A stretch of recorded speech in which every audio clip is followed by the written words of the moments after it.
good evening, and welcome to QI, the home from home of the discerning couch potato. Plumping my cushions tonight are Phill Jupitus, Joe Brand, Jessica Stevenson, and TV's mop top, Alan Davis. Now, tonight's edition is all about domesticity. Dry cleaning, dishwashers, dustbusters, dirt devils, detergent, door hinges, and the like. And we have familiar domestic noises to match. Joe goes... I'm sorry. Phill goes... Jessica goes... Oh, I know that. It's a Pifco Tresmatic 17. And Alan goes... Oh, good. So all genders are comfortably assigned their tasks. Tell me something interesting now about dry cleaning. They put your clothes on the radiator and then they fold them. Well, no, that's interesting, because... You're saying dry cleaning is therefore well named? Yeah. Well, there's steam. Is there steam involved? Not steam, no, but it's a wet clean. It's just not water. It's a chemical solvent, perchloroethylene, known as perc.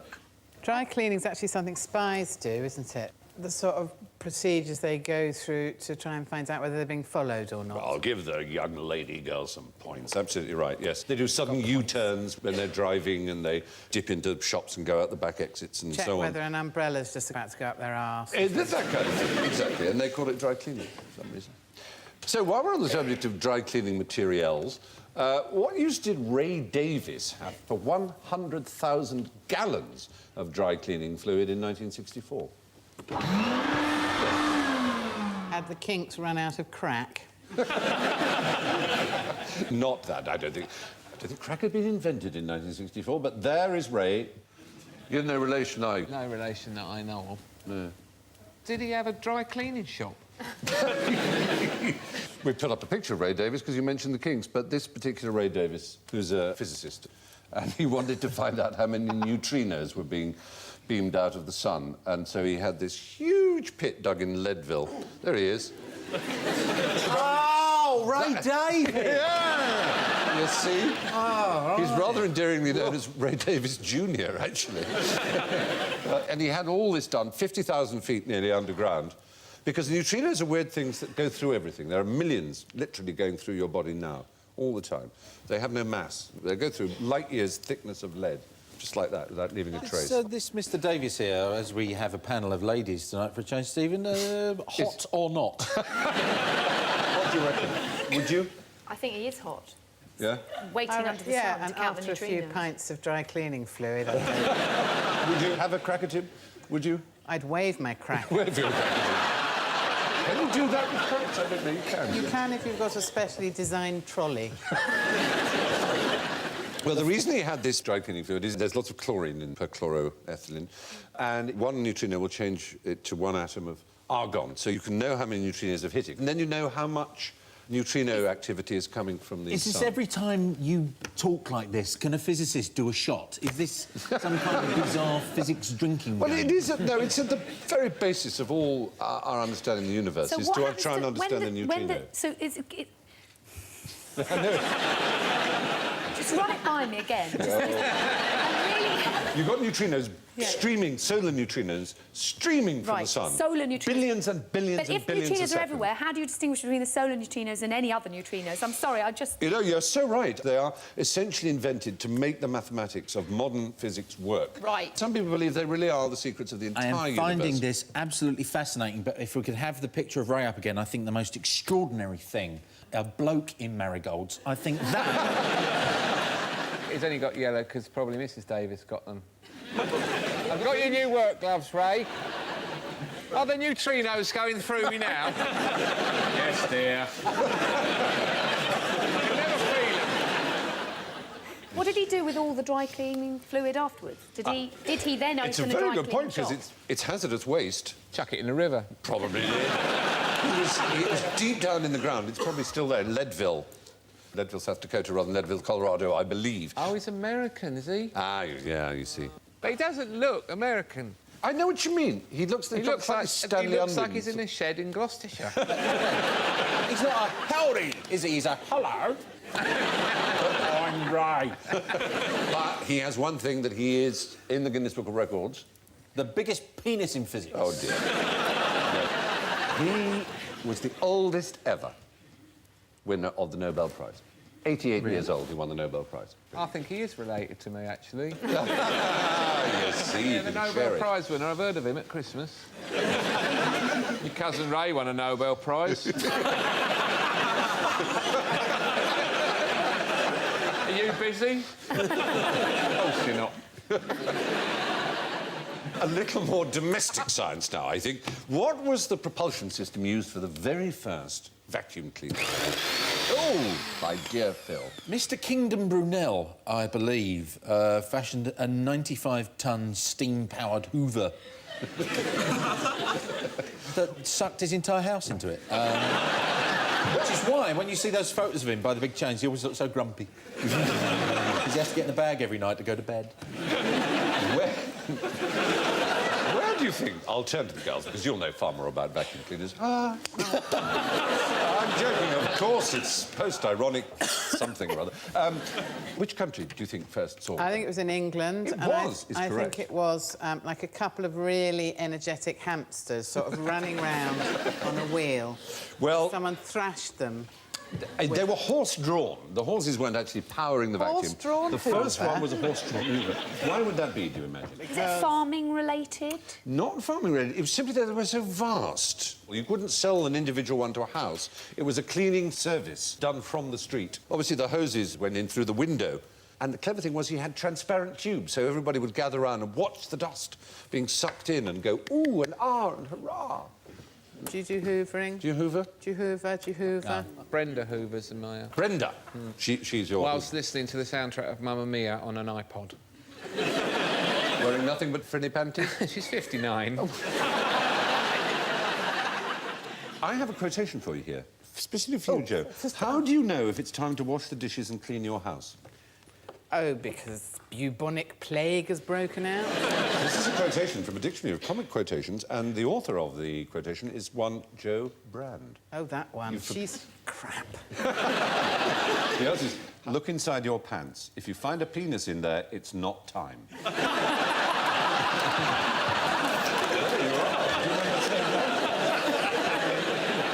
I think that's my grandmother.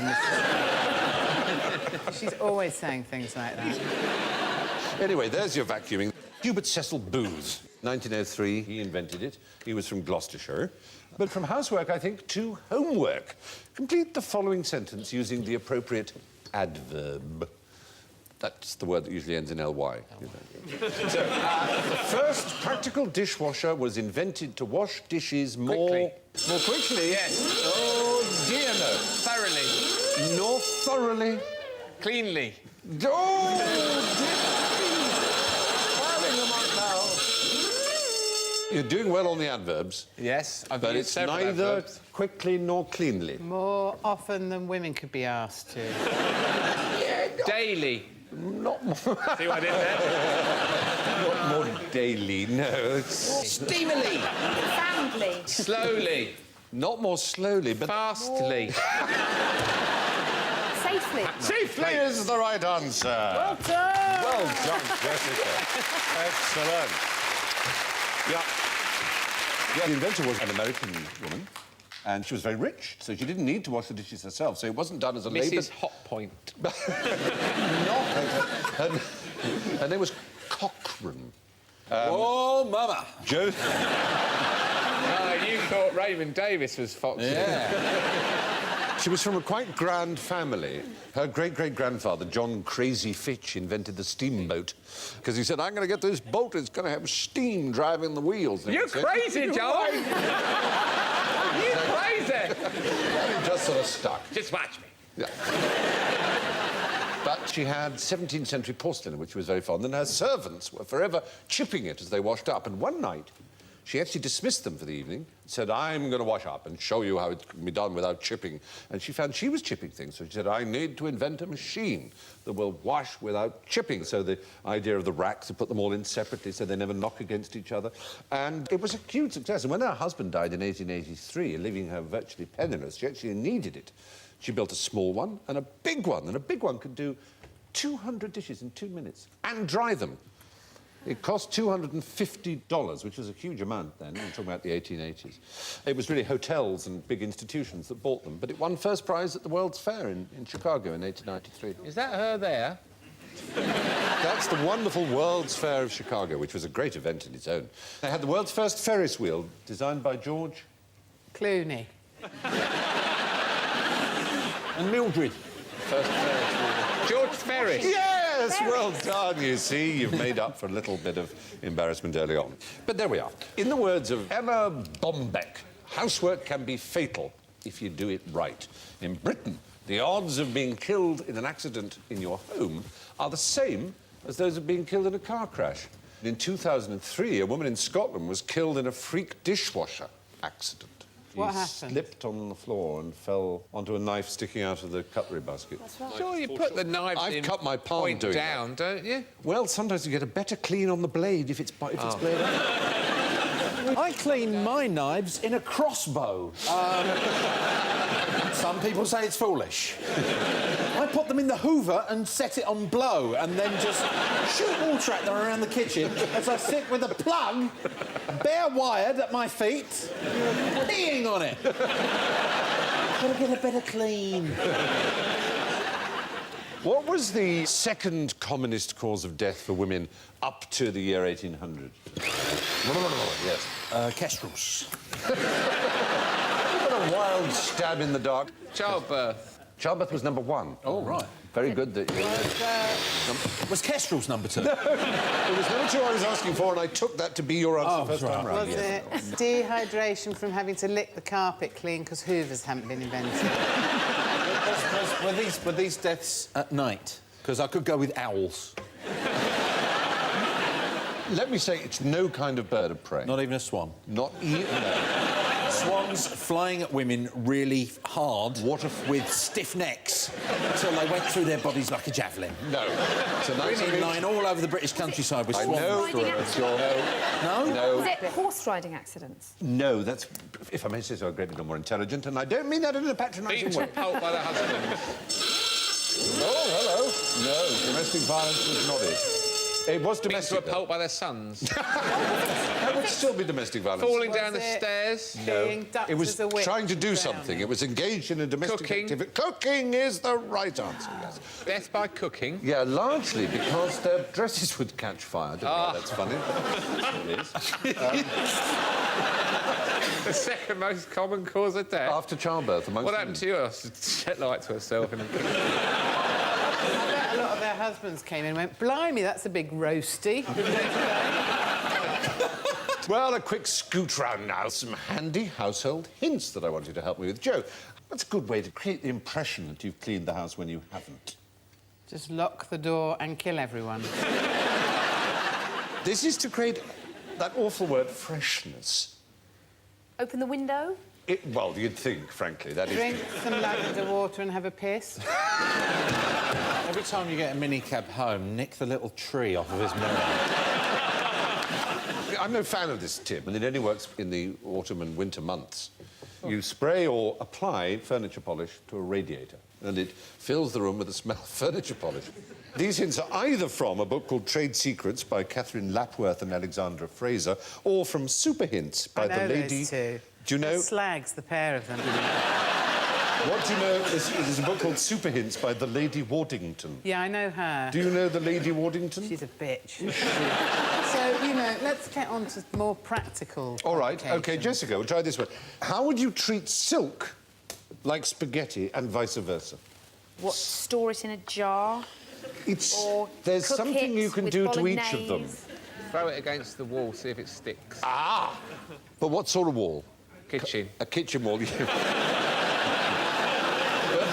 it round the house and find it. Can I come in? What if I come in? Your dinner's ready.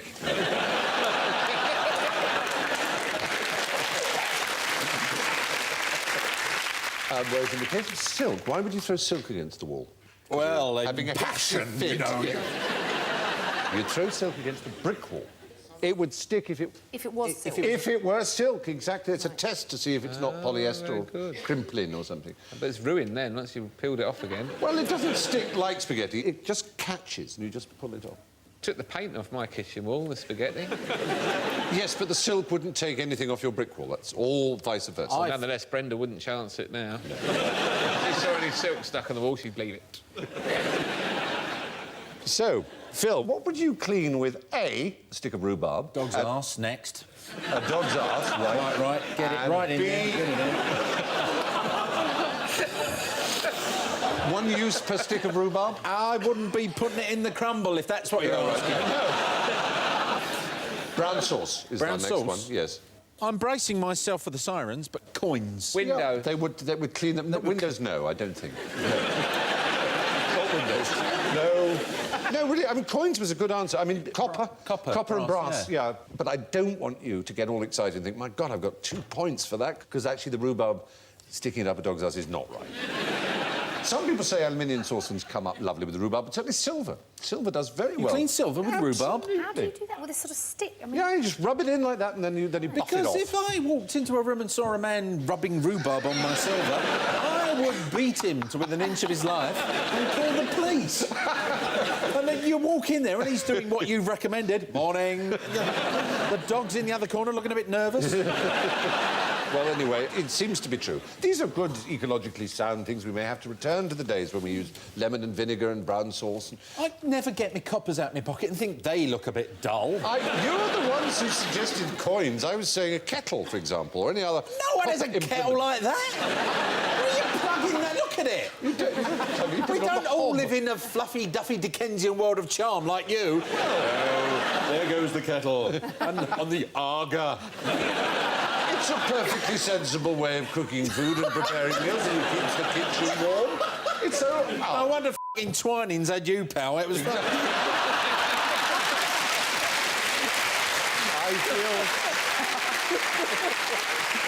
feel a immensely... man of copper kettles and proper porcelain tea. China.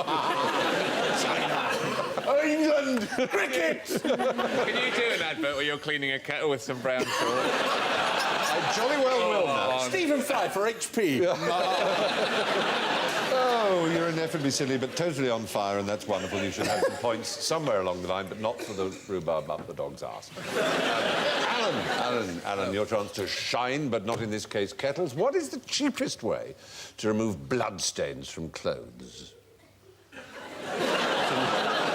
Let's imagine if you cut yourself shaving and you got a spot there. The cheapest way? Yeah. Right, you have to go down the river and beat it on a rock.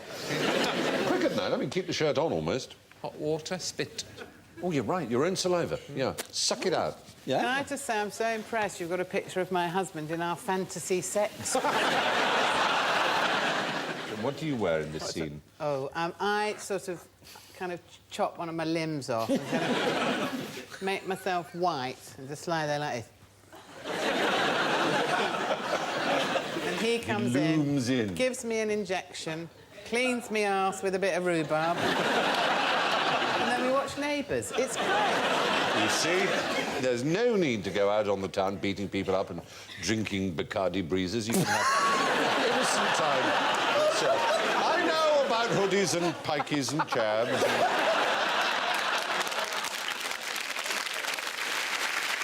Now, ladies, put up your feet a moment, because this one's for father and younger son only. So, Phil and Alan, tell us something interesting about door hinges.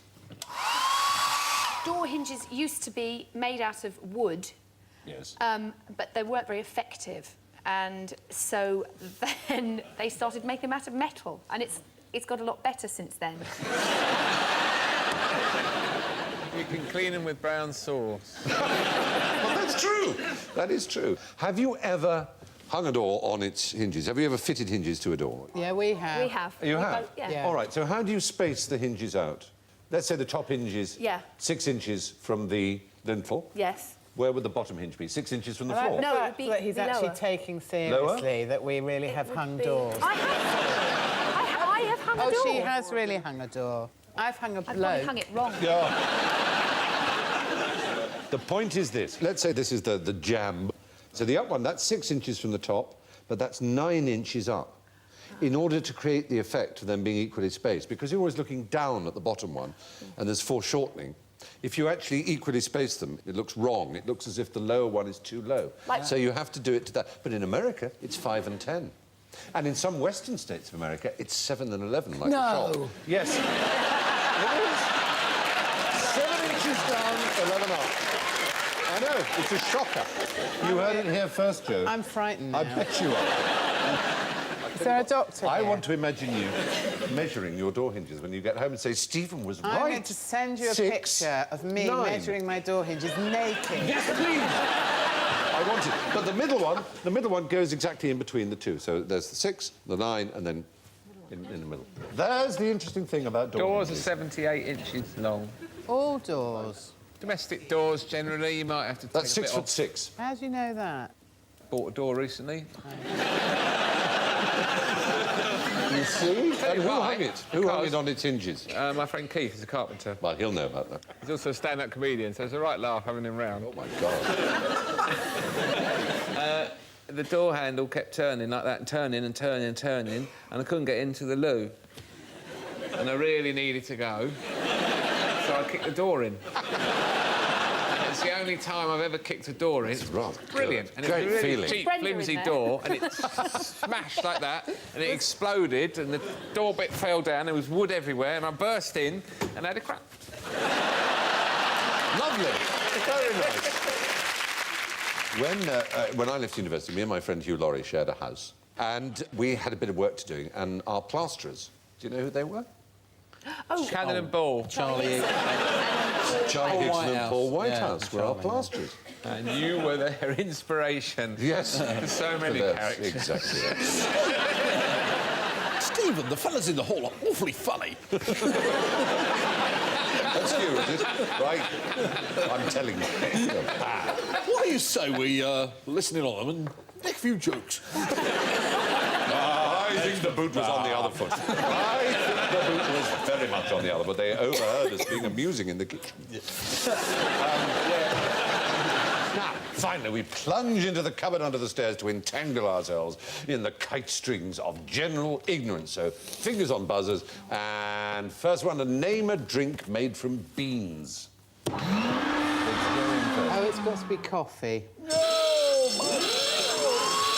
No, coffee is made from the seeds of the coffee plant. It has no beans. It has cherries and berries and it has seeds, but although we coffee call beans, them but beans, no beans. it isn't a bean in the botanical sense. A bean, like Mr. Bean or bean beans, beans, haricot beans, mung beans, runner beans, I know different French types of beans, Oh, good. yeah. Oh, phew. Kidney beans. It's not in that sense of bean. Bean, bean, bean, bean, bean. So that's it. You could have said Baked bean juice. Yes, a pea soup. Call it You could have that? said I pea call it soup. baked bean juice. What, the juice from a baked bean can? Yeah. The tomato sauce. Yeah. It's sugar. It's sugar and water and tomato sauce. Brainiac, what can we clean with that? The research is out the back now, sticking flowers in it, pouring it over dogs. Do you know, I was at university, there was a young man who was called Heinz. I knew it wasn't his real name because he was actually an Etonian, rather sort of blonde-y guy. He was really nice. Oh, hi, really super guy. Very funny. Everything was hilarious. God, that's really funny, actually.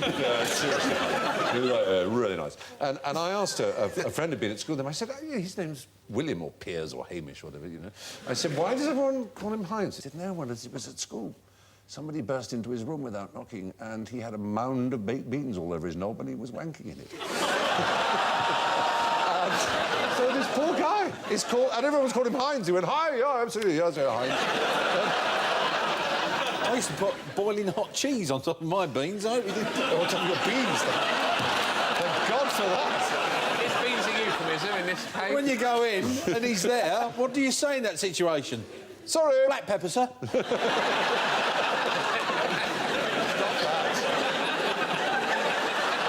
What kind of culinary accident do you have to have to discover the pleasure of the beans? The old fella. He spilt it in his lap. He just sat down to watch the telly. He went, oh, no. Mind you...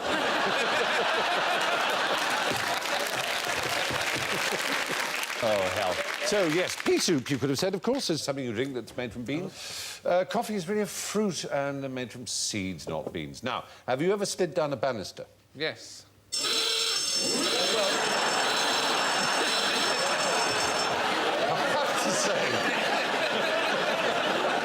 Yes, I have. Please don't destroy Alan's childhood for the...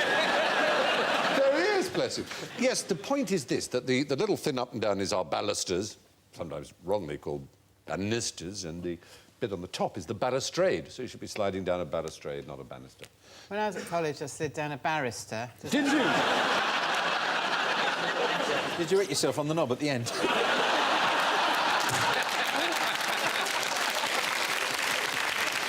Very good indeed. Anyway, and now, for 200 points, what did Wordsworth smell? Well, daffodils, obviously. Oh, dear. Clouds. He smelled clouds. He smelt clouds? No, he didn't. When he wandered lonely as one, he didn't know. The answer, I'm afraid, is nothing. He was anosmic.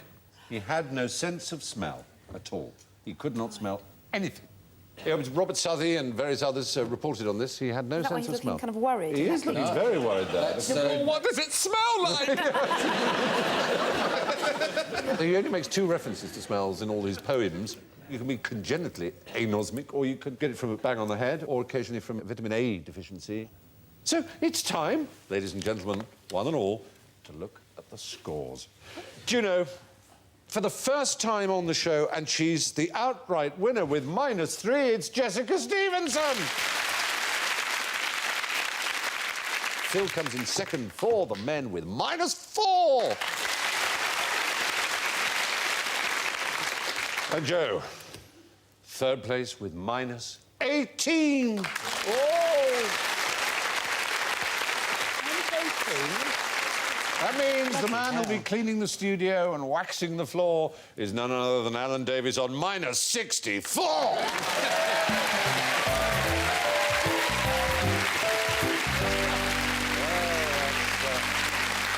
That's all from Joe, Jessica, Phil, Alan and from me. And I leave you with one last good housekeeping hint, courtesy of Viz magazine's Top Tips. Press Rice Krispies into the treads of your car tyres for that expensive gravel drive look. Happy hoovering. Goodbye. Thank you very much.